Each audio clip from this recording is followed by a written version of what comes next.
علی بھائی، آج کا پہلا سوال ہے۔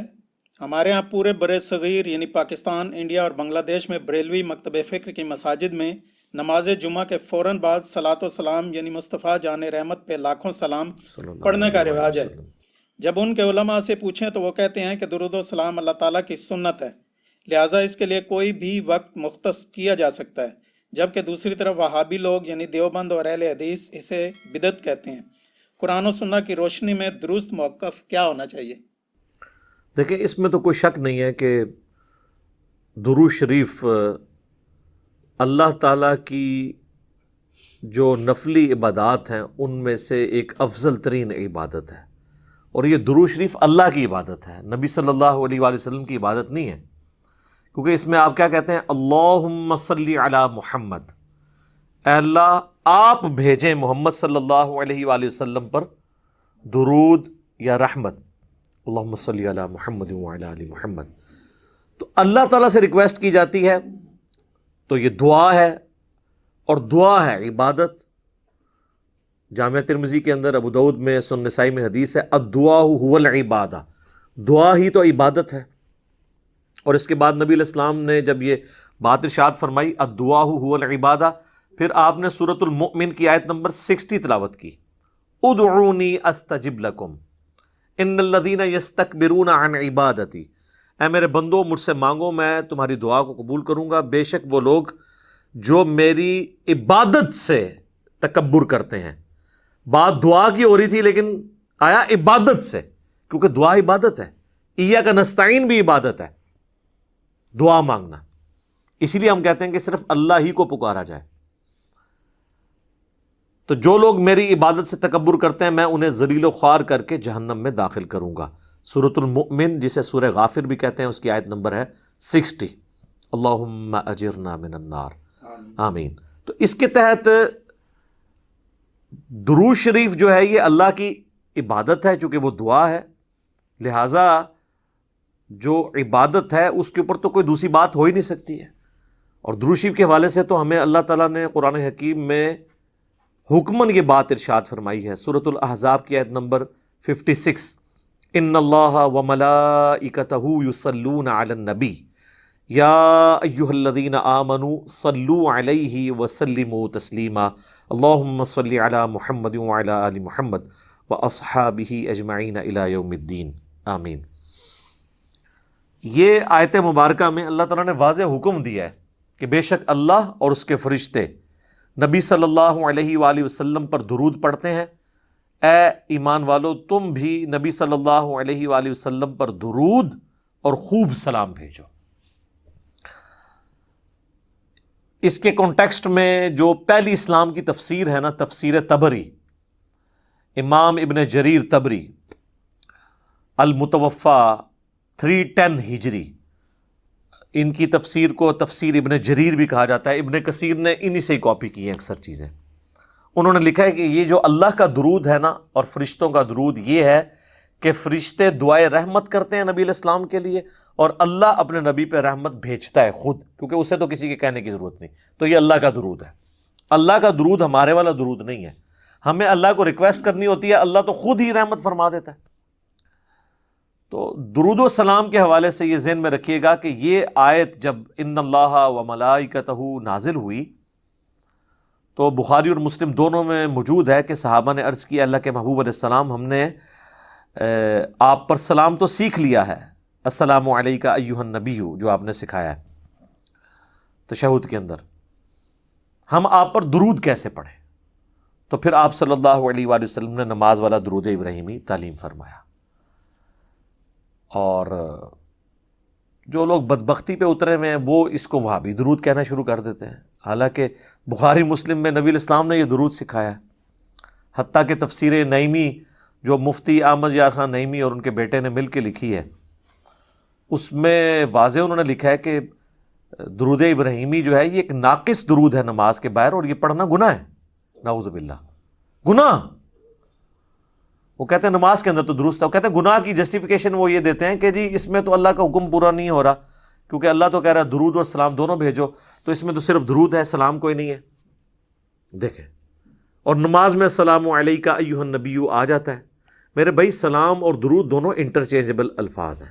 اگر یہی بات آپ کی منطق مان لی جائے نا تو 99% احادیث صرف درود کے بارے میں، سلام کے بارے میں نہیں ہے. مثلا صحیح مسلم میں جو حدیث ہے، جو شخص اذان کا جواب دے اس کے بعد مجھ پر درود پڑھے تو جو ایک دفعہ درود پڑھے گا اللہ اس پہ 10 رحمتیں نازل فرمائے گا. اور پھر آپ علیہ السلام نے فرمایا اس کے بعد اللہ کے حضور میرے لیے الوسیلہ والی دعا مانگے تو میری شفاعت اس کے لیے حلال ہو جائے گی. اس میں سلام تو ہے نہیں ہے. وہاں تو کسی نے اللہ کے نبی علیہ السلام کو مشورہ نہیں دیا کہ آپ یہ ناقص بات کیوں کر رہے ہیں، درود والی آپ کو سلام بھی ساتھ کہنا چاہیے. خام خواہ یہ انٹرچینجبل الفاظ ہیں، جس طرح اردو میں بھی خوش و خرم. درود اور سلام، درود کیا ہے؟ ہم یہ ویسے فارسی زبان کا لفظ ہے، عربی میں صلاح دعا ہے، دعائے رحمت نبی علیہ السلام کے لیے. اور سلامتی کیا ہوتی ہے؟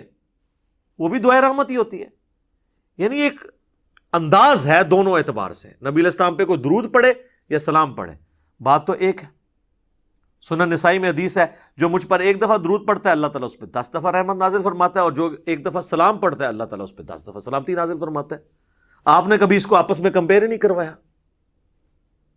جامعہ ترمذی میں حدیث ہے، قیامت والے دن سب سے زیادہ میرے نزدیک وہ ہوگا جس نے دنیا میں سب سے زیادہ مجھ پہ درود پڑا ہوگا، اس میں سلام کا ذکر ہی کوئی نہیں موجود ہے.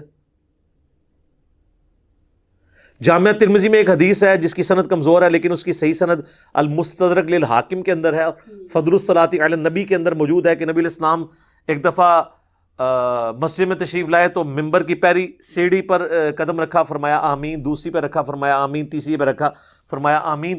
صحابہ نے کہا ہم نے آپ کو آج وہ عمل کرتے ہوئے دیکھا جو پہلے نہیں دیکھا.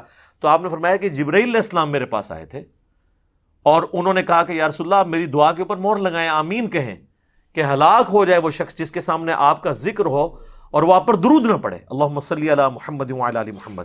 ایک مجلس میں ایک دفعہ پڑھ لینا کافی ہوتا ہے، ہر دفعہ پڑھیں تو بہت اچھی بات ہے. تو میں نے کہا آمین. دوسری سیڑھی پہ قدم رکھا تو اس نے کہا کہ ہلاک ہو جائے وہ شخص جس کو ماں باپ دونوں یا دونوں میں سے کوئی ایک بڑھاپے کی حالت میں ملے اور ان کی خدمت کر کے جنت نہ کما سکے. تو میں نے کہا آمین. اور تیسری سیڑھی پہ اس نے کہا کہ جو شخص رمضان کا مہینہ پائے اور اللہ سے اپنی مغفرت نہ کروا سکے وہ بھی تباہ و برباد ہو جائے. تو میں نے کہا آمین. تو وہاں پہ بھی درود کے الفاظ ہیں. جامعہ ترمذی میں مولا علی علیہ السلام نے حدیث روایت کی ہے کہ نبی صلی اللہ علیہ وآلہ وسلم نے فرمایا اصل میں کنجوس وہ شخص ہے جس کے سامنے میرا ذکر ہو اور مجھ پر درود نہ پڑے. اللہم صلی علی محمد وعلی آل محمد. سنن نسائی کے اندر حدیث موجود ہے، نبی علیہ السلام نے فرمایا جو مجھ پر ایک دفعہ درود پڑھتا ہے اللہ تعالیٰ اس پہ 10 رحمتیں نازل فرماتا ہے، اس کے 10 گناہ معاف کر دیتا ہے، اس کے 10 درجات بلند فرما دیتا ہے، اس کے لیے 10 نیکیاں لکھ دیتا ہے. وہاں پہ بھی درود کے الفاظ ہیں. سنن نسائی میں ایک اور حدیث ہے، زید ابن خارجہ کو نبی علیہ السلام نے فرمایا کہ مجھ پر درود کو لازم کر لو اور اپنی دعاؤں میں درود پڑھا کرو اور کہا کرو اللہم صلی علی محمد وعلی آل محمد. یہ میرا وظیفہ بھی، درود شریف مختصر ترین درود ابراہیمی کا پہلا حصہ، اس میں تو حضور علیہ السلام نے سلام کا ذکر ہی نہیں کیا اور آپ فرما رہے ہیں دعا کے ساتھ درود پڑھو. تو آگے سے صحابی نے کہا کہ سلام نہیں پڑھوں گا تو اللہ کے حکم کی نافرمانی ہو جائے گی اور میں گستاخ ہو جاؤں گا تو میری دعا کہاں سے قبول ہوگی. کہانیاں کروائی ان لوگوں نے. درود کے الفاظ ہیں. جامعہ ترمذی میں ایک حدیث موجود ہے، ایک شخص آیا، اس نے نماز پڑھی اور ڈائریکٹ اللہ سے مانگنا شروع کر دیا. آپ نے فرمایا اس نے جلدی کی. ایک اور سائل آیا، اس نے پہلے اللہ کی حمد بیان کی، پھر درود پڑھا اور پھر اللہ سے مانگا. تو آپ نے فرمایا سل تعطا، سل تعطا، مانگ تجھے دیا جائے گا، مانگ تجھے دیا جائے گا. اور دوسرے شخص کو حضور نے بلا کے کہا کہ پہلے اللہ کی حمد بیان کرو، پھر مجھ پہ درود پڑھو اور پھر اللہ سے مانگو. یہ دعا کا سلیقہ ہے. وہاں پہ بھی سلام کے الفاظ موجود نہیں ہیں. سر 99.99% احادیث میں صرف درود کے الفاظ ہیں. سلام کے بھی ہیں لیکن بہت کم حدیثوں میں. سنن نسائی میں حدیث ہے زمین پہ اللہ کے فرشتے سیاحت کرتے ہیں، میرے امتیوں کا سلام میرے تک پہنچاتے ہیں، جو ہم نماز میں بھی پڑھتے ہیں السلام علیکم ایھا النبی. ہاں قبر رسول پہ پڑھیں تو وہ لادہ درجے کی ایک فضیلت ہے. وہ سنن ابی داؤد میں حدیث ہے جو کوئی شخص مجھ پہ سلام پڑھے گا، امام ابو داؤد نے اسے قبر رسول کی حاضری والے چیپٹر میں لیا ہے، اللہ میری روح لوٹا دے گا، میں اس کے سلام کا جواب بھی دوں گا. یعنی یہ برزخی معاملہ ہے اور روح کا لوٹنا بھی برزخی ہے، ورنہ روح داخل کرنے اور نکلنے سے تو تکلیف ہوتی ہے. یہ برزخی معاملہ ہے. اور اگر وہ کہتا ہے نہیں یہ فزیکل ہے تو کیا نبی علیہ السلام کے سلام کے جواب دینے کی آواز ہمیں باہر آتی ہے؟ نہیں. تو ہمارا بھی وہاں تک پہنچنا برزخی ہے، ان کا بھی ہم تک پہنچنا برزخی ہے. تو وہ قبر رسول کی حاضری کے لیے یہ اسپیشل پروٹوکول ہے. وہاں پہ ہم عرض بھی کرتے ہیں. المصنف ابن ابی شیبہ میں ہے، سنن الکبریٰ البیہقی میں موجود ہے، الموطا امام مالک میں موجود ہے، فضل الصلاۃ علی النبی 4 کتابوں میں، کہ عبداللہ بن عمر جب بھی سفر پہ جاتے یا واپس آتے تو مسجد نبوی میں 2 نفل پڑھتے، اس کے بعد قبر رسول پہ حاضر ہو کے عرض کرتے السلام علیک یا رسول اللہ. پھر سیدنا ابو بکر کی قبر کے سامنے آ کے السلام علیک یا ابا بکر، اور پھر السلام علیک یا عمر، یا السلام علیک یا ابتا، اے میرے باپ تجھ پہ سلام ہو. تو وہاں پہ سلام عرض کرتے تھے. تو درود اور سلام دونوں انٹرچینجبل الفاظ ہیں، ایک دوسرے کی جگہ لیتے ہیں. یہ اگر کوئی کسی جگہ پر درود پڑھنا ہے، وہاں پہ کوئی درود اور سلام میں سے کوئی ایک چیز بھی پڑھ لے تو وہ کافی ہو جاتا ہے. تو ہم یہی تو کر رہے ہوتے ہیں. مجھے بتائیں، حضرت عیسیٰ علیہ السلام کا جب نام آتا ہے تو بہت کم دفعہ ہم کہتے ہیں علیہ الصلاۃ والسلام. اکثر ہم کیا کہتے ہیں؟ عیسیٰ علیہ السلام، ابراہیم علیہ السلام. لیکن محمد علیہ السلام آپ نے بہت کم سنا ہوگا، کیونکہ وہاں ہم صلی اللہ علیہ وآلہ وسلم کہہ رہے ہوتے ہیں. ادروائز یہاں پہ بھی محمد علیہ السلام بھی کہہ سکتے ہیں آپ، کوئی حرج نہیں ہے. تو یہ خام خواہ ان چیزوں کو یہ ایشو بناتے ہیں اور پھر لوگوں کے اوپر فتوے لگاتے ہیں. اور انہوں نے یعنی چیزیں ڈیوائز کی ہوئی ہیں، اور وہ کہتے ہیں جی اب جو بندہ جمعے کے بعد مصطفیٰ جان رحمت پہ لاکھوں سلام نہیں پڑھتا تو وہ اس کے دل میں بغض رسول ہے. دیکھیں، اندازہ کریں. یعنی اس کا تو مطلب یہ ہے کہ کل کو میں کوئی مسجد بناؤں اور اس میں اپنا لکھا ہوا کوئی نعتیہ کلام وہاں پہ جاری کر دوں ہر نماز کے بعد، جس میں نبی علیہ السلام کی تعریف ہو، اور جو کوئی شامل نہ ہو میں کہوں یہ گستاخ رسول ہے. پھر ہمیں مصطفیٰ جان رحمت پہ لاکھوں سلام سے کوئی چڑ نہیں. میں تو یہاں پڑھوایا ہے اسٹیج سے کئی دفعہ. اس کے بعد اشعار تو بہت ایکسٹراڈنری اشعار ہیں. چند ایک چیزوں سے ہمیں بھی اختلاف ہے. نعت کے طور پہ آپ ضرور پڑھیں. وہ صحیح مسلم میں حدیث ہے کہ حسان ابن ثابت جو تھے وہ نبی علیہ السلام کے لیے نعت پڑھا کرتے تھے. باقاعدہ نعتیہ اشعار موجود ہیں. اور بخاری اور مسلم دونوں میں حدیث ہے، اے اللہ روح قدس کے ذریعے حسان کی مدد فرما، جس طرح کہ عیسیٰ ابن مریم کی ہوئی تھی. نبی علیہ السلام تو دعا کرتے تھے نعت پڑھنے والوں کے لیے. نعت کے طور پہ ضرور پڑھیں، لیکن جب آپ کسی چیز کو اجتماعی عبادت کی شکل دیں گے اور اسے کسی جگہ فکس کریں گے، جس طرح انہوں نے ہر نماز جمعہ کے بعد صلاۃ السلام کھڑے ہو کے یوں پڑھتے ہیں اور اسے فکس کر لیا اس اعتبار سے، اور کھڑے ہو کر صلاۃ السلام ایک دائرہ بنا کے، اور جو نہیں پڑھتا اس کو کہتے ہیں اس کے دل میں بغض ہے. حالانکہ ان سے پوچھے کہ صحابہ کرام صلاۃ السلام اس طرح جمعے کے بعد پڑھتے تھے؟ ہیں اینج کرن گے، عربی میں ہی بتا دیں کہ پڑھتے تھے کہ نہیں. ہم کہتے ہیں یار اذان کے ساتھ درود نہ پڑھو، اذان کے بعد آپ درود اور دعا مانگو. مسلم شریف میں حدیث ہے شفاعت واجب ہو جائے گی. پہلے کیوں پڑھتے ہو؟ اس کا حصہ کیوں بنا دیا ہے؟ وہ کہتے ہیں ہم وقفہ کر لیتے ہیں، اور وقفہ بھی کرتے ہیں جب بجلی ہو، جب بجلی آف ہو، اسپیکر بند ہو، تو بغیر صلاۃ السلام کے ہی اذان دے دیتے ہیں، کیونکہ وہ کسی اور کو سنا رہے ہوتے ہیں. تو کہتے ہیں جی کیا ہوا اگر ہم نے پہلے ملا لیا؟ تو ہم کہتے ہیں کیا حضرت بلال نے صلاۃ السلام پڑھا تھا؟ ہیں؟ اور یہ سیم بات غلام مسعود سعیدی صاحب نے بھی شرح صحیح مسلم میں، بریلویوں کے خود اتنے بڑے محدث گزرے ہیں اور کسی حوالے سے میرے استاد بھی ہیں، تو انہوں نے لکھا ہے کہ حضرت بلال کے دل میں ہم سے زیادہ عشق رسول تھا، لیکن وہ اذان سے پہلے درود و سلام نہیں پڑھا کرتے تھے. اور ان کی مسجد میں بلکہ 1-2 راتیں رہا بھی ہوں، تو انہوں نے منع کیا ہوا تھا وہاں. کبھی کبھار وہ اپنے مکتب فکر کے شر سے بچنے کے لیے 3-4 دن بعد نا ایک دفعہ درود پڑھوا لیتے تھے، وہ بھی بعد میں. ویسے وہ اذان کے ساتھ درود نہیں پڑھواتے تھے. تو ہم جب کہتے ہیں تو وہ فوراً فتویٰ لگاتے ہیں. وہ کہتے ہیں نہیں بغض ہے جبھی تو منع کر رہے ہیں نا. ٹائم کوئی اللہ نے بتایا نہیں ہے. اگر اللہ نے ٹائم نہیں بتایا تو جب مرضی پڑھیں. تو سر پھر ہم آپ سے عرض کریں گے، کیا آپ مسجد میں جاتے وقت ٹوائلٹ کی دعا پڑھیں گے، یا ٹوائلٹ میں جاتے وقت دعا پڑھتے ہوئے ساتھ دروشی بھی پڑھیں گے؟ تو خود ہی ان کو سمجھ آ جائے گی بات کی کہ ہر چیز کا ایک وقت ہے. یہ تو اسی طریقے سے ہے، دروشی کا اگر کوئی وقت نہیں ہے تو پھر آپ قیام کے اندر سورہ فاتحہ کی جگہ دروشی پڑھنا شروع کر دیں گے، اپنی مطلب سے چیزوں کو اپنی مرضی سے چینج کریں گے. تو آپ حدیث سن لیں جامعہ ترمذی کے اندر، عبداللہ بن عمر کے سامنے ایک شخص کو چھینک آئی، اس نے کہا الحمدللہ والسلام علی رسول اللہ، تمام تعریفیں اللہ کے لیے اور سلام ہو نبی صلی اللہ علیہ وآلہ وسلم پر. اچھا الصلاۃ والسلام نہیں انہوں نے پڑھا. یہ کہتے ہیں نا درود سلام کے بغیر ناقص ہے، تو سلام تو درود کے بغیر اس سے بڑا ناقص ہوگا، کیونکہ اصل چیز تو درود ہے. تو انہوں نے تو نہیں پڑھا. تو عبداللہ بن عمر نے کہا میں بھی پڑھتا ہوں الحمدللہ والسلام علی رسول اللہ عام حالت میں، لیکن یہاں چھینک کے ساتھ میں نہیں پڑھتا. یہاں ہمیں نبی علیہ السلام نے صرف تعلیم فرمایا الحمدللہ یا الحمدللہ علی کل حال، تم وہی کہو جو نبی علیہ السلام نے تعلیم فرمایا. تو اس نے 295 نہیں لگوائی عبداللہ بن عمر کے اوپر کہ آپ درود کے منکر ہیں، آپ نہیں مانتے درود شریف کو. ان کی تربیت نبی علیہ السلام نے کی تھی. بخاری اور مسلم دونوں میں حدیث ہے، ایک صحابی کو آپ صلی اللہ علیہ وآلہ وسلم نے رات کے وقت وضو کے بعد سونے سے پہلے ایک دعا تعلیم کی. اس میں الفاظ تھے بِنَبِيِّكَ الَّذِي أَرْسَلْتَ، میں ایمان لایا اس پر جو میرے نبی کے ساتھ، تیرے نبی کے ساتھ اے اللہ نازل ہوا. تو اس نے اس دعا کو ریپیٹ کرتے ہوئے پڑھ دیا بِرَسُولِكَ الَّذِي أَرْسَلْتَ. بہتر الفاظ استعمال کیے، سپرلیٹو ڈگری ہے رسول. رسول تو صرف 315 ہیں، باقی تو 1 لاکھ سے زیادہ انبیاء ہی ہیں. تو آپ فرمایا تم نے میرے الفاظ کیوں چینج کیے، وہی کہو جو میں نے کہا ہے.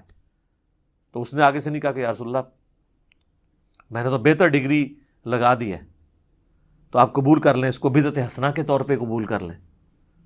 آپ علیہ السلام کو پتا تھا کہ الفاظ نہ چینج کریں گے تو پھر معاملات خراب ہوں گے. اچھا پھر ان کے پاس ایکسکیوز باقی رہ کے وہ رہ جاتا ہے، وہ دیکھیں جی منع کہاں ہے.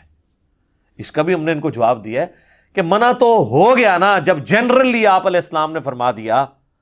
صحیح مسلم میں 2005 نمبر حدیث امام جعفر نے امام باقر سے، اور امام باقر نے جابر بن عبداللہ سے روایت کی رضی اللہ عنہم اجمعین و علیہم السلام اجمعین، کہ نبی علیہ السلام ہر خطبے سے پہلے کہتے تھے اما بعد فإن خیر الحدیث کتاب اللہ وخیر الہدی ہدی محمد صلی اللہ علیہ وآلہ وسلم وشر الامور محدثاتها وکل محدثۃ بدعہ وکل بدعۃ ضلالہ وکل ضلالۃ فی النار.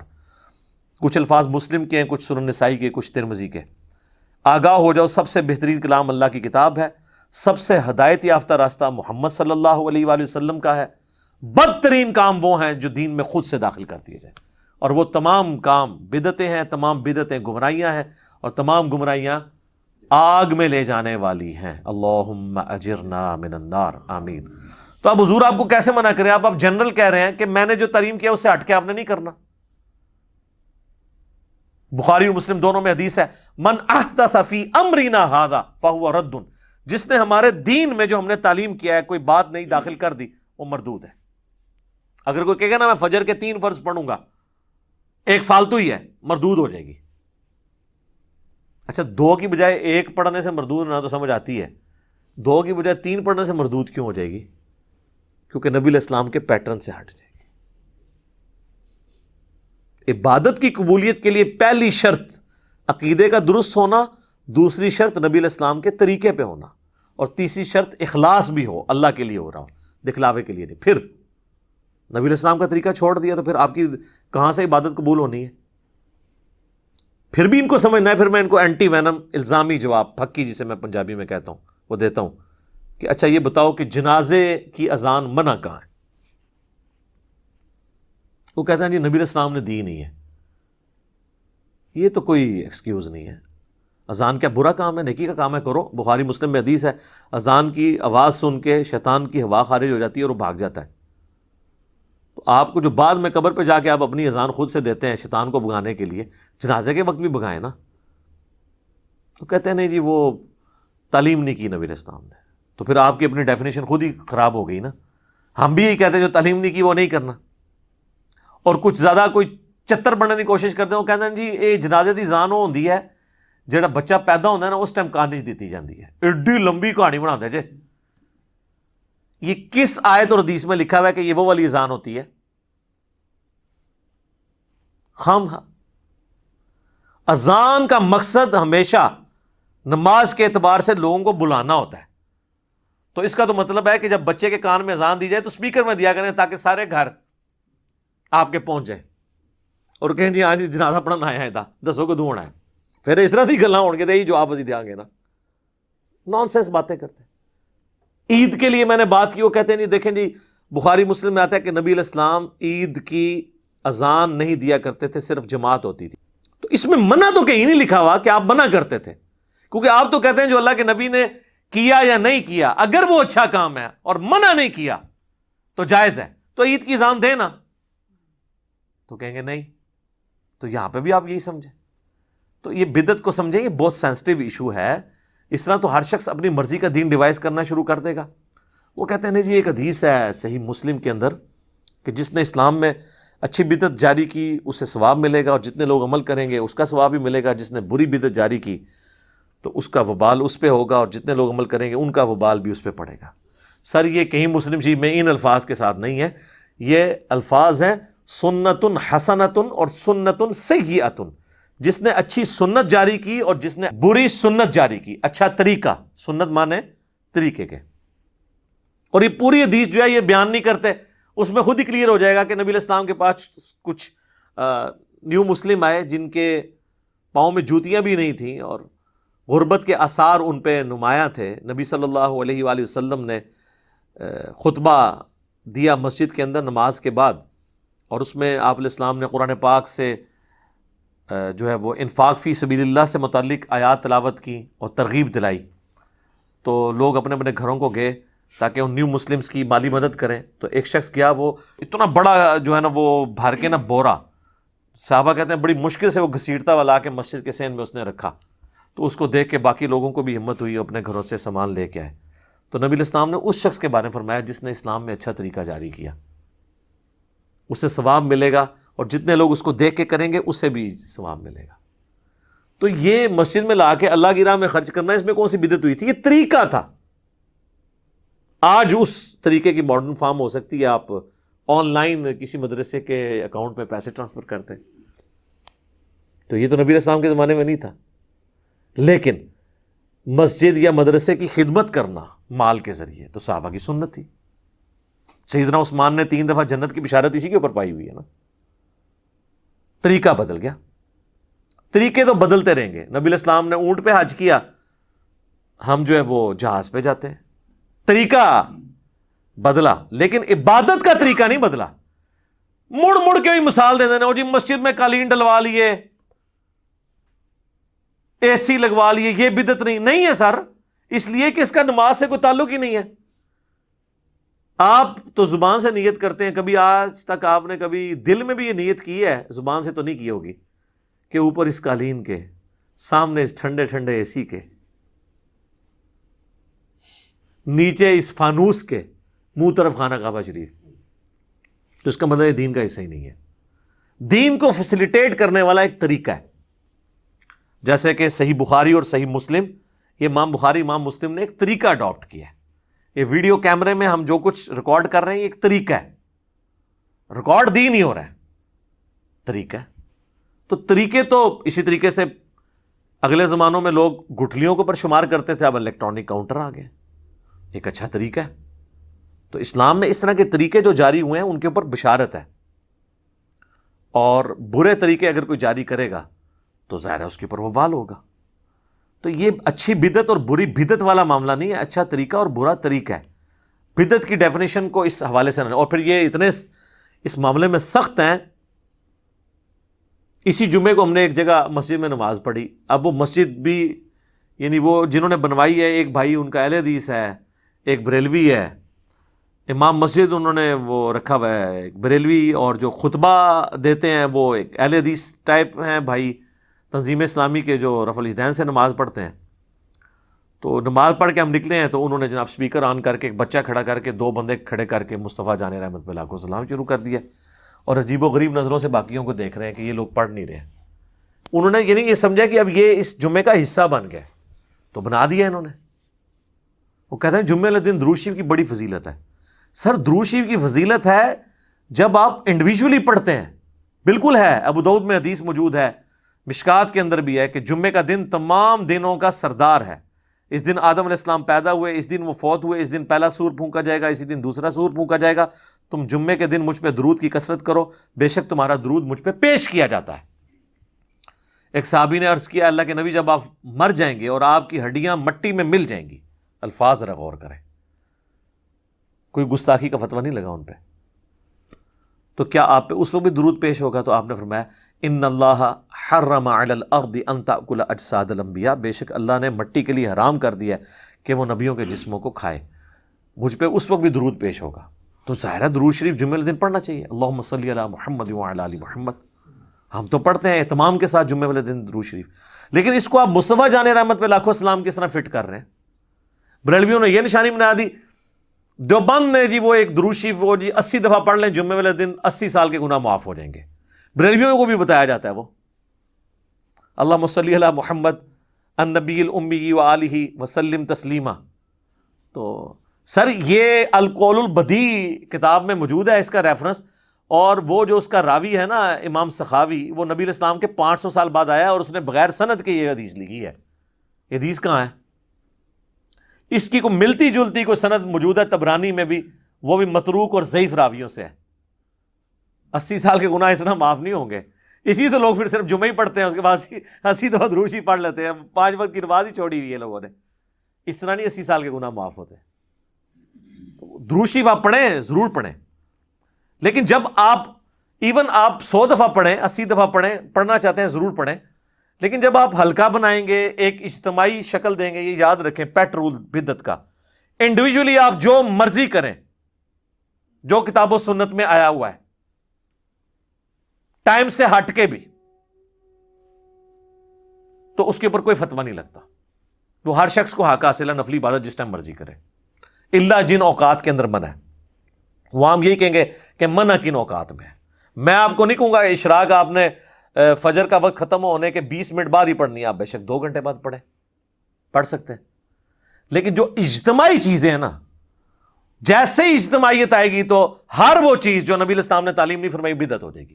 مثلا اگر کوئی اشراق کی اذان شروع کروا دے, اذان نہ بھی شروع کروائے, اعلانیہ کہنا شروع کر دے کہ آؤ جی اشراق پڑھیں, بدعت ہو جائے گی. ویسے مسجد میں لوگ جمع تھے, بائی چانس نفلی جماعت کروا لی, وہ بخاری مسلم میں حدیث ثابت ہے کہ ہو سکتا ہے. لیکن اسپیشلی روزانہ بیٹھنا, بندوں کو اکٹھا کر کے اشراق پڑھوانا جماعت کے ساتھ, بدعت. انڈیویجول آپ کریں, انڈیویجولی آپ تسبیح پہ پڑھیں, گٹھلیوں پہ پڑھیں, کوئی حرج نہیں ہے. ابو داؤد میں حدیث ہے, ایک صحابیہ پڑھ رہی تھی, نبی علیہ السلام نے اس کو منع نہیں کیا, بلکہ آپ نے کہا اس سے آسان وظیفہ تعلیم فرماتا ہوں, ہمارے نزدیک گٹھلیوں پہ پڑھنا جائز ہے, آپ تسبیح بھی پڑھ سکتے ہیں. لیکن اگر آپ بندے اکٹھے کر لیں اور آگے ایک چادر بچھا کے گٹھلیاں رکھ لیں اور اجتماعی اس کو شکل دے دیں, تو اس کے اوپر بدعت کا فتویٰ لگ جائے گا. اور یہ میں بدعت کا فتویٰ اپنی طرف سے نہیں لگا رہا. سنن دارمی میں اتنی رکت انگیز حدیث ہے المقدمہ کے اندر, مقدمے کے اندر, سنت کی اہمیت کو اجاگر کرنے کے لیے. اور امام دارمی وہ ہیں جن سے آلموسٹ 70 احادیث امام مسلم نے لی ہیں. امام مسلم کے استاد ہیں امام دارمی. اور کتب ستہ کے بعد جس کتاب کا نمبر ہے نا, الموطا امام مالک اور مسند احمد کو چھوڑ کے, وہ سنن دارمی ہے. اس کے مقدمے میں یہ روایت موجود ہے, بریلویوں نے چھاپی بھی ہے, آپ خود پڑھ لیں. کوفے کی جامع مسجد کے اندر کچھ لوگ بیٹھ کے گٹھلیوں کے اوپر پڑھ رہے ہوتے ہیں سبحان اللہ, الحمدللہ, لا الہ الا اللہ, اللہ اکبر. سر اس سے افضل کوئی وظیفہ ہی نہیں ہے. صحیح مسلم میں حدیث ہے کہ جن چیزوں پہ سورج طلوع ہوتا ہے نا, مجھے ان کلمات سے بڑھ کر کوئی اور عزیز چیز نہیں ہے. جن پہ بھی سورج طلوع ہوتا ہے, یعنی دنیا اور جو کچھ اس کے اندر ہے, سے بڑھ کے مجھے محبوب ہے سبحان اللہ والحمدللہ ولا الہ الا اللہ واللہ اکبر. یہی تسبیح فاطمہ میں بھی الفاظ ہیں. تو ابو موسیٰ اشعری رضی اللہ تعالیٰ عنہ نے مسجد میں دیکھا کہ اس طرح, تو ایک بندہ بولتا ہے جی پڑھو 100 دفعہ سبحان اللہ. لوگ 100 دفعہ سبحان اللہ پڑھتے ہیں اور وہ اپنی گٹھلیاں پھینکتے ہیں. اب ان کو یہ عجیب لگا, انہوں نے بجائے کو فتویٰ لگانے کے نا, وہ عبداللہ ابن مسعود کے گھر آئے اور کہا کہ حضرت, وہ اس لیے بھی کہ عبداللہ ابن مسعود حضرت عمر کے یہ دور کی بات ہے, حضرت عمر کے دور میں وہ چیف جسٹس بھی تھے اور دین کو زیادہ جانتے تھے. تو یہ حضرت عمر یا حضرت عثمان کے دور کی بات ہوگی, کیونکہ حضرت علی کا زمانہ تو خلافت کا نہیں پایا. ابن مسعود 33 ہجری میں فوت ہوئے ہیں. تو عبداللہ ابن مسعود کو انہوں نے آگے کہا کہ آج میں نے مسجد میں ایسا کام ہوتے ہوئے دیکھا ہے جو میں نے نبی علیہ السلام یا ان کے اصحاب میں تو نہیں دیکھا. تو ان کا کیا, تو ان کا یہ ہو رہا ہے. تو انہوں نے کہا کہ تم نے ان کو یہ کیوں نہیں کہا کہ اپنے بیٹھ کے گناہ شمار کرو, یہاں پہ بجائے یہ گٹھلیاں شمار کرنے کے اپنے گناہ شمار کرو. انہوں نے کہا کہ میں ابو عبد الرحمن, میں آپ کے پاس اسی لیے آیا تھا کہ میں آپ سے آ کے اس حوالے سے ڈسکس کروں. تو وہ جناب ابن مسعود کہتے ہیں میں تمہارے ساتھ مسجد میں جاتا ہوں. جا کے دیکھا انہوں نے تو غصے میں آئے. وہی الفاظ جو اکثر آپ کو عمر سیریز میں بھی, وہی حکم تباہ ہو جو تمہارا ستیہ ناس, ابھی تو اللہ کے نبی کے کپڑے بھی پرانے نہیں ہوئے، آپ صلی اللہ علیہ وآلہ وسلم کے برتن بھی نہیں ٹوٹے، اور آپ کے ساتھی بھی مر نہیں گئے سارے، اور اے امت محمدیہ تم نے اس طرح کی خرافات دین میں بدعت داخل کر دی ہیں۔ انہوں نے کہا کہ ہم تو سبحان اللہ الحمدللہ ہی پڑھے، انہوں نے کہا بیٹھ کے اپنے گناہوں کو شمار کرو، یہ طریقہ نبی علیہ السلام کا نہیں ہے تعلیم کیا ہوا، اپنی اپنی عبادت کرو۔ اور پھر ابن مسعود نے ایک جملہ بولا، وہ میں سمجھتا ہوں ان کی کرامت ہی ہے، انہوں نے کہا مجھے تو لگتا ہے تم میں سے اکثر لوگ، شاید اللہ کو بہتر پتہ ہے، مجھے تو لگ رہا ہے کہ دین سے ہی پھر جائیں گے۔ اور وہی ہوا، وہ اسی حدیث کے اندر وہ تابعی کہتے ہیں اللہ کی قسم میں نے ان میں سے کئی لوگوں کو نہروان کے مقام پر خوارج کی طرف سے مولا علی کے خلاف لڑتے ہوئے دیکھا، مجھے یاد آیا کہ ابن مسعود نے صحیح کیا جی، وہ خارجی ہو گئے۔ یہاں پہ آپ کے سارے صوفیاء کے وہ ختم خواجگان اور ختم فلاں اور وہ کیٹیاں اور کوئی بھی نہ کرے تو تیجے 40ویں کے اوپر اور دعا کے نام کے اوپر دیوبندی بھی یہ سارے کام کر رہے ہوتے ہیں۔ تو ہم جب ان کو سمجھاتے ہیں تو وہ کہتے ہیں جناب آپ لوگ ان چیزوں کو صحیح نہیں مان رہے، آپ اللہ کے ذکر سے روک رہے ہیں، آپ جو ہے وہ منکر ہو گئے ہیں۔ تو خدا کے لیے ہوش کے ناخن لیں، یہ جو اس کو لازم کر کے جمعے کا حصہ بنا دیا ہوا ہے، بلکہ ہمارے تو پنجاب میں تو اکثر مساجد میں فجر کے بعد بھی یہ پڑھا جاتا ہے، جمعے والی بات نہیں رہی، اب تو فجر کے بعد بھی پڑھا جاتا ہے۔ اور کئی مساجد ایسی ہیں کراچی میں آپ چلے جائیں جہاں روزانہ ایک نیا سلام پڑھتے ہیں، وہ میرا انہوں نے اسی لیے نیا رکھا ہے کہ جی دیکھیں ہم بدل کے پڑھ رہے ہیں، ہم نے ایک کو مخصوص نہیں کر لیا۔ لیکن یہ بدعت ہی ہے جو آپ نے نا اجتماعی عبادت کوئی بھی دین میں خود سے داخل کر کے اس طریقے سے اس کا پابند کرنا، یہ غلط ہو جائے گی۔ انڈیویجول آپ بے شک کریں۔ اب کوئی کہہ سکتا ہے یہ جو درس قرآن مسجد کے اندر ہوتے ہیں یا درس حدیث ہوتے ہیں یہ بھی تو اجتماعی ہے، یہ نبی علیہ السلام نے مقرر نہیں فرمایا۔ سر اس کی تو دین اصل میں ہے کہ صحابہ کرام اجتماعی شکل میں ہی درس میں شریک ہوا کرتے تھے۔ بخاری مسلم میں آتا ہے عبداللہ ابن مسعود کہتے ہیں کہ میں تمہارے لیے ہفتے میں ایک ہی دن مقرر کروں گا، کیونکہ نبی علیہ السلام بھی ہمیں ہفتے میں ایک ہی دن جمعرات کے دن واز کیا کرتے تھے تاکہ ہم اکتا نہ جائیں۔ تو صحابہ کرام علمی حلقوں میں بیٹھ کے لوگوں کو سکھانا یہ اصل ہے، پوری کی پوری دین میں موجود ہے۔ اس کے لیے آپ کوئی بھی ٹائم رکھ لیں، کوئی حرج نہیں ہوگا۔ یہ وہ اجتماعی حلقے ہیں جن کی اصل ہے، اور وہ جن اجتماعی حلقوں کی بات کرتے ہیں نا جی، بخاری مسلم میں ہے کہ جی وہ فرشتے اللہ کے ذکر کے حلقے تلاش کر رہے ہوتے ہیں، اور پھر وہ اللہ تعالیٰ کے پاس واپس جاتے ہیں تو وہ گفتگو بڑی وہ مزے لے کے سناتے ہیں کہ جی اللہ تعالیٰ بخش دیا ان کو بھی اور جتنے لوگ وہاں پہ تھے، اور اگر ایک ویسے بھی ساتھ گزر رہا تھا وہ بھی بخشا گیا۔ تو یہ اللہ کا ذکر تو نہیں تھا۔ مسلم شریف میں الفاظ ہیں کہ جہاں پہ لوگ اکٹھے ہوتے ہیں قرآن کی تعلیم سیکھنے اور سکھانے کے لیے اور تلاوت کے لیے، قرآن کی تعلیم کے حلقے، بابوں کی تعلیم کے حلقے نہیں، کتابوں کی تعلیم۔ اسی تو ہم کہتے ہیں کہ مرنے سے پہلے اے مسلمان کر لے اس پہ غور، کتابوں کا خدا اور ہے، بابوں کا خدا اور۔ یہ بار بار میں آپ کو چیز ہائی لائٹ کرتا ہوں کہ خدا کے لیے بدعت کے ایشو کو ہلکا نہ جانے۔ وہ پنجابی کہتے ہیں ایک غریب تو بدتمیز، ایک خود آپ دین میں چیز داخل کرتے ہیں جو نہیں کر رہا ہوتا، اس کے اوپر گستاخی کے فتوے لگا رہے ہوتے ہیں۔ تو آپ دین میں یہ جو چیزیں انجیکٹ کر رہے ہیں، ظلم تو آپ نے کیا ہے۔ نبی علیہ السلام نے جب واضح فرما دیا ہے کہ بھی من احدث فی امرنا ھذا فہو رد، تو مردود ہوگا۔ تو اچھا طریقہ اور بدعت اس میں فرق رکھنا ہے، کیونکہ یہ سارے ان چیزوں کی پلی لیتے ہیں اور وہ کہتے ہیں جناب جو پرنٹنگ پریس پہ قرآن چھپ رہا ہے، یہ بدعت نہیں ہے۔ یہ بدعت اس صورت میں ہوگی جب قرآن ایسا چھپے جو اللہ کی طرف سے نازل نہیں ہوا۔ جب وہی ہے تو آپ جس مرضی طریقے سے کریں۔ اس کا تو مسلم شریف کی جو میں نے حدیث بتائی کہ اسلام میں اچھا طریقہ جاری کرنے والے پہ ثواب ملے گا۔ ہم یہ ویڈیو کیمرے میں ریکارڈنگ کروا رہے ہیں، یہ ایک اچھا طریقہ ہے۔ قرآن و سنت کے سافٹ ویئرز بنے ہوئے ہیں، یہ اچھا طریقہ ہے۔ ان کو ان چیزوں کے ساتھ میچ نہ کریں، اور لہٰذا کسی پہ فتوے نہ لگائیں، اور پیار اور محبت کے ساتھ جو بندہ تنگ کرتا ہے نا، اس سے کوئی بحث کرنے کی بجائے میری یہ ویڈیو اس کو پیار محبت سے شیئر کروائیں کہ یار ایک بار یہ دیکھو تو صحیح کہ ایشو کیا ہے۔ اصل میں صلاۃ و سلام سے کسی کو چڑ نہیں ہے، مسئلہ یہ ہے کہ آپ وہ چیزیں اسلام کے اندر داخل کر رہے ہیں کہ جن کی اثر موجود نہیں ہے۔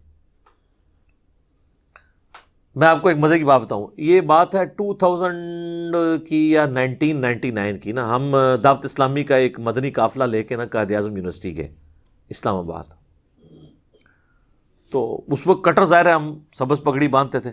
میرے پاس ایک پروفیسر آ کے بیٹھے، وہ مجھے کہنے لگے بیٹا میں پچھلے دنوں انڈیا گیا ہوا تھا، تو مجھے کہنے لگے مجھے یہ بتائیں کہ یہ جو اذان کے بعد، یہ جو نماز کے بعد آپ بلند آواز سے کلمہ پڑھتے ہیں بریلوی حضرات، تو یہ سنت ہے؟ تو میں نے کہا نہیں جی یہ تو کوئی سنت نہیں ہے. میں نے کہا میں تو پڑھتا ہی نہیں ہوں.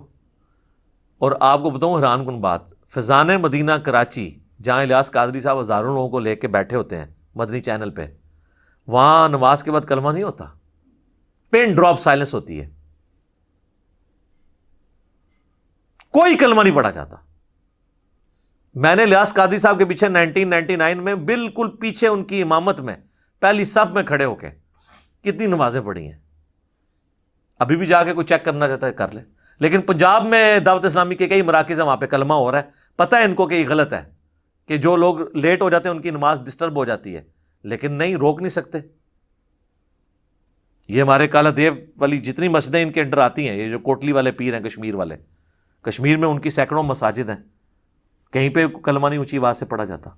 تو وہ پروفیسر صاحب مجھے کہنے لگے کہ جی اب وہ ان پہ تو اوسی پڑ گئی نا. میں نے جب بات کی میں نے کہا یہ تو کوئی نہیں، ہم تو نہیں پڑھتے. تو کہنے لگے میں یہی آپ کو بتانے لگا تھا کہ میں باقاعدہ بریلی اعلیٰ حضرت کے مزار پہ میں نے حاضری دی ہے، اور وہاں ان کی جو اپنی مسجد ہے اعلیٰ حضرت کی، جہاں ان کی اولاد نمازیں وغیرہ پڑھاتی ہے، جو مدرسہ ہے منظر الاسلام، وہاں پہ تو نماز کے بعد کلمہ نہیں اونچی آواز سے پڑھا جاتا. تو پھر بریلوی خود بھی کیا بریلوی ہیں؟ یہ سوچنے کی بات ہے نا، کہ بس ایویں سن سنا کے سننی، جس کو میں کہتا ہوں ٹنی، پڑھ پڑھا کے سننی نہیں. میں کہتا ہوں جی اعلیٰ حضرت کی تعلیمات میں کئی باتیں ایسی ہیں جن پہ یہ عمل کر لینا تو باقی مکاتب فکر کے ساتھ یہ کئی اختلافات ختم ہی ہو جائیں. احکام شریعت میں اعلیٰ حضرت نے لکھا ہے کہ نبی علیہ السلام کی مبارک جالیوں کے بارے میں کہ ان کو آپ چھو نہیں سکتے. عام قبر کے بارے میں لکھا ہے اس کے سامنے حد رکوع جھک نہیں سکتے. قبر کو چومنا، وہ کہتے ہیں چومنے میں اختلاف ہے، لیکن میرے نزدیک بہتر ہے کہ چوما بھی نہ جائے، حد رکوع جھکا بھی نہ جائے، اس کو ہاتھ بھی نہ لگایا جائے. تو یہ قبروں کو چومنے چاٹنے والے سارے لوگ کون ہیں؟ تو تعلیمات کو، اور اعلیٰ حضرت نے کوئی اسلام جاری نہیں کیا کہ بھی انہوں نے کہا کہ میری مسجد میں جو ہے مصطفیٰ جان رحمت پہ لاکھوں سلام پڑھا جائے. اب باقی انہوں نے وصایا شریف میں کہا تھا کہ میری میت کے ساتھ جو ہے نا وہ پڑھا جائے، وہ کعبے کے بدرود ہو جا تم پہ کروڑوں درود، وہ والا سلام. یہ والا اس میں پھر بھی نہیں ہے. لیکن یہ بھی مطلب میں ویسے انفارمیشن کے طور پہ بتا رہا ہوں، ہے نا. تسی کہو کہ جی یہ شروع کرا دینے جڑا اعلیٰ حضرت تو ثابت ہے. اعلیٰ حضرت سے نہیں ثابت دیکھنا، وہ آپ نے حضرت محمد صلی اللہ علیہ وآلہ وسلم سے ثابت دیکھنا ہے، جن کو آپ اعلیٰ نہیں کہتے ہیں، صرف حضرت محمد کہتے ہیں. فرق دیکھ لینا، وہ صرف حضرت محمد، یہاں اعلیٰ حضرت. ٹھیک ہے نا جی. میں کئی بار سنتا ہوں، آپ دیکھیں یہ اپنے علماء کے ناموں کے ساتھ اتنی لمبی لمبی دمیں کئی بار، یعنی مدنی چینل پہ میں نے دیکھا ہے نا کہ وہ الیاس قادری صاحب کا نام لیتے ہیں تو ان کے ساتھ اتنے القابات، ابو البلال فلاں فلاں فلاں، اپنی کتاب میں فرمان مصطفیٰ نقل کرتے ہیں، مصطفیٰ کلّہ صلی اللہ علیہ وآلہ وسلم. کبھی کبھار القابات بھی لگا لیتے ہیں، کئی بار اکیلے بھی. اور کئی لوگ تو ایسے ہیں اللہ معافی دے، اگر ایک جملے میں 3 دفعہ نام ہے، تینوں دفعہ القابات ریپیٹ کرتے ہیں. تقریر لمبی ہو جائے ان کو کوئی غرض نہیں ہے، چیزیں خود سے دین میں داخل کی ہوئی ہیں اور باقیوں کا اس کو پابند بنایا ہوا ہے. اور جب کوئی پوچھتا ہے تو کہتے ہیں جی آپ لوگ منکر ہو گئے. ابھی انہوں نے اذان شروع کروا دی ہوئی ہے اس کے اوپر، قبر کے اوپر. پوچھے کہاں لکھی ہے، وہ کہتے ہیں جی بات یہ ہے کہ قبر میں سوال ہونے ہیں نا، ان سوالوں کے جواب اذان میں. تو نبی علیہ السلام کو اس بات کا نہیں پتا تھا تو آپ ہی شروع کروا دیتے. اور کہتے ہیں دیکھیں اذان ہی دی ہے نا جی، کوئی ادھر کوئی لڈی تو نہیں ڈالی نا، کوئی غلط کام تو نہیں کیا. وہی بات پھر تو سر جنازے سے پہلے بھی اذان کروائیں، عید سے پہلے بھی اذان کروائیں، منع تو وہ بھی کوئی نہیں ہے، صرف ثابت نہیں ہے نا، کرواتے جائیں. تو یہ بدعت کے ایشو کے بارے میں معاملات کو دیکھنے کی ضرورت ہے. باقی یہ میں مانتا ہوں کہ اہل حدیث نے بھی ہر مسئلے کے اوپر جو بدعت کا فتویٰ لگایا نا، وہ بھی بالکل پھر غلط طرف چلے جاتے ہیں، وہ بھی ایکسٹریم رویے ہیں. اس طرح کے معاملات کو جو ہے نا وہ پھر بدعت کے حوالے سے خود کے ہی ایک معاملات میں وہ پھنس جاتے ہیں. لیکن جو بنیادی چیزیں ہیں ان کو آپ دیکھ کے چلیں، تاکہ دین کے اندر ایسی چیزیں داخل نہ ہوں کہ جس کی وجہ سے آپ کو پھر تکلیف اٹھانی پڑے، اور الٹا آپ تو وہ جاری کر کے سائڈ پہ ہو جاتے ہیں، جو بیچارے نہیں کر رہے ہوتے ان کے اوپر گستاخی کے فتوے لگ رہے ہوتے ہیں. تو اللہ تعالیٰ ہمیں کتاب و سنت کی تعلیمات کے مطابق چلنے کی توفیق عطا فرمائے. آمین. ٹھیک ہوگا جی.